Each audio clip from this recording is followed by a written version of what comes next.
adı tarın simlərində, səsi isə lent yazılarında xatırlanır. Söhbət ruhu ilə, qəlbi ilə musiqiyə bağlı olan Şirulla İmanovdan gedir. Sənətkarın əziz xatirəsi bu dəfə Unudulmayanlar layihəsi çərçivəsində anıldı. Onun həyat və fəaliyyətinə bir daha nəzər salındı.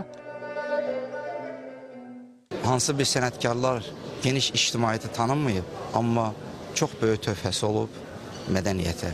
Mənim babam həm xanəndə, həm də tarzən kimi öz fəaliyyətini göstərib. Opera və muğama bağlıdır. Asəf Zeynallı adına texnikumda öz təcrübəsini cavanlarına bölüşüb. Belə bir tanınmış operalarda həm xanəndə, həm də tarzən kimi iştirak edib.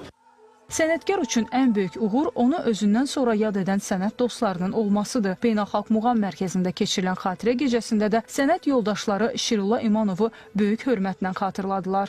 67-68-ci illərdə mən Şirulla dayı ilə toya getmişəm. O tar çalan, mən kaman çalan kimi. O vaxt kaman çalan ümumiyyətlə Azərbaycanlılar çox az idi, amma mən də tez vaxtından tez çalmışdım, tanınmışdım. Filarmoniya hərdən gəlib yığışırdı.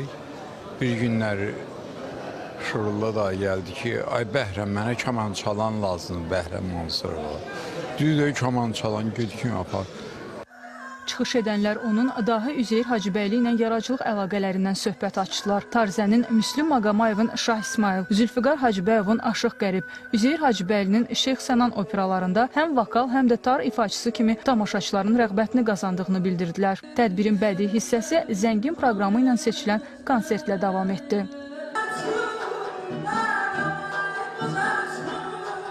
Xanım Paşazadə, Səbinə Bayramova, Ramilə Sultanova, Məmməd Bağır Kərimov, Mədəniyyət xəbərləri.